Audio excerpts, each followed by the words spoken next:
yang nanya hahaha pasti rungkat. Waduh, maaf banget nih guys ya. Nah, jadi yaudah deh kita spill dikit-dikit lah ya biar nggak pada kepo-kepo amat. Oke, jadi udah aku bilang ya, tahun ini bukan tahun yang cukup baik untuk bermain feature dengan modal gede ya. Ingat, tahun ini belum cocok ya, bukan berarti nggak bisa nih ya. Nah, jadi ya santai aja. Aku udah udah menyiapkan yang terbaik untuk tahun depan gitu. Ya, one last dip di situ aku all in. Oke. Nah, hari ini ada apa aja ya? Aku lagi mau bahas ya beberapa bahasan yang cukup fundamentali gitu ya. Aku juga lagi short dapat di agak pucuk tadi di 377 dan sekarang udah 372 ya. Kita tunggu lagi next bakal kemana gitu. Nah, jadi hari ini berhubungan dengan news juga ya. Jadi teman-teman langsung aja yang belum join di channel aku karena di sini ada info tiap hari ya. Ya, jadi kita akan menunggu news ya. Sekalian aku mau bahas news, sekalian mau bahas food. Nah, jadi news hari ini itu di 20.30 ya. Di situ ada data gembel, kemudian ada juga di sini nanti FOMC member bukan Powell ya. Ada 2125 itu William ya. William udah biasa speech. Kemudian di jam 22 ada Krosner, kemudian di 22.30 di situ ada Waller. Nah, aku kurang kenal kalau yang Krosner sama Waller. Yang biasa speech itu kan biasanya kalau nggak Powell ya Williams gitu ya. Nah, jadi ya kita akan lihat isu yang lagi ramai. Ya, jadi lihatlah Coinbase ini lagi ramai di Twitter ya, CT ya, atau crypto Twitter kalian cek aja. Ya, jadi ada possible delisting USDT di minggu depan gitu. Nah, apa penyebabnya gitu. Nah, jadi aku kurang ini juga ya. Kurang terlalu paham juga permasalahan sebenarnya apa, tapi intinya di sini dia jelaskan ya, jadi banyak regulasi stuff ya happening right now in the background while city is enjoying the pump. Something big is happening.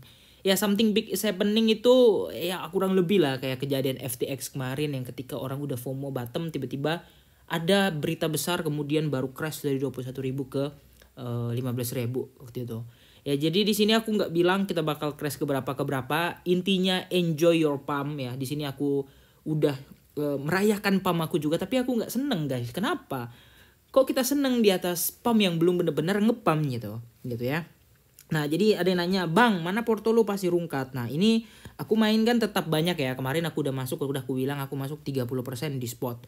Ya, ini buktinya. Nah, jadi ya per 30 hari udah growing di sini, cumulative rewardnya udah sekitar 1.700 USD. Kemudian itu estimasinya.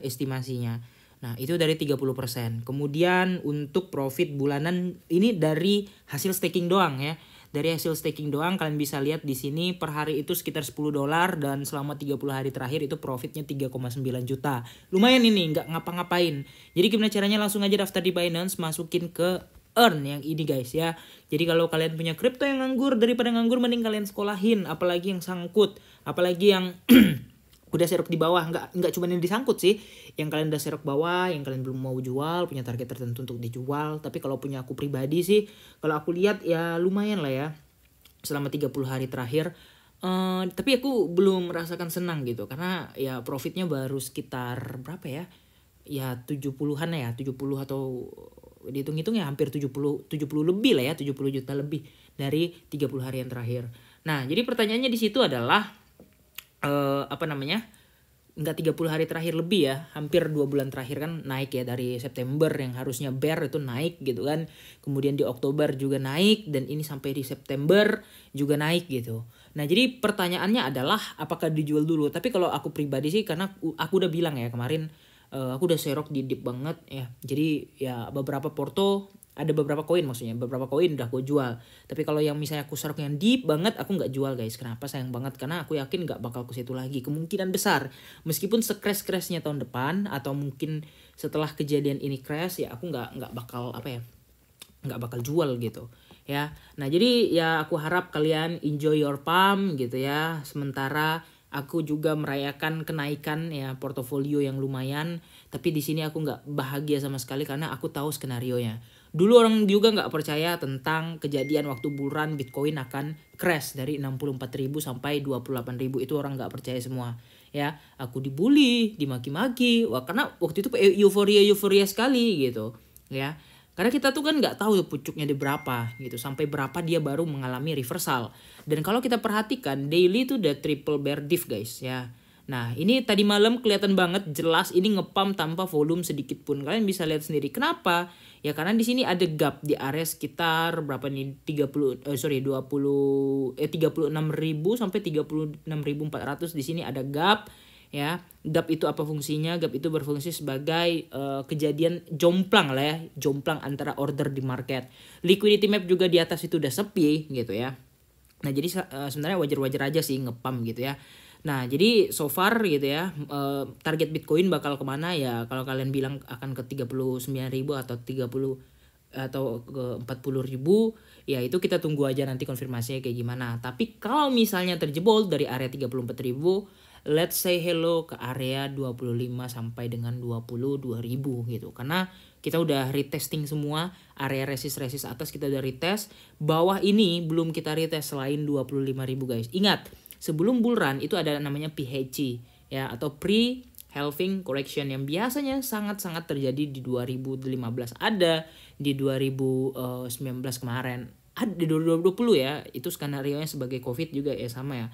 Dan ini balik ke 2023-2024. Nah di 2024 mungkin kejadiannya ya, kalau kalian merayakan senang dan kalian pikir ini nggak bakal balik lagi ke bawah, itu urusan kalian. Aku prepare USDT masih sekitar 70%. Karena apa? Karena aku yakin the dip will come. Oke, sekali lagi ya. Karena ini portofolio kita masing-masing, tidak ada yang bisa menyelamatkan portofolio kita selain diri kita sendiri ya. Kalian mau ikut influencer A, B, C, itu semua trading plan-nya bakal berbeda-beda. Terserah kalian mau ikutin siapa. Di sini aku nggak mengajak kalian, aku nggak memaksa kalian ikut, aku nggak bikin sinyal ke kalian. Kalian profit juga nggak kasih aku, kalian loss juga nggak aku ganti duitnya gitu kan. Urusan portofolio itu masing-masing udah. Yang penting aku udah bilang, nanti kita lihat efeknya ya. Karena ya biasanya sih kalau yang kejadian lama kayak gitu ya bakal terjadi, kecuali 13.000 lah ya. Tapi at least udah jauh ya. Dari 60.000 aku bilang kita bakal dump ke sekitar area 18 sampai 13.000 waktu itu. Dan aku masih yakin 13 sampai 10 ya, bodohnya sih di situ ya sebenarnya. Tapi ya udah deh, tapi at least ya udah kenal lah ya, dari 60.000 ke 15.000 daripada nggak percaya bearish sama sekali. See you on the next video.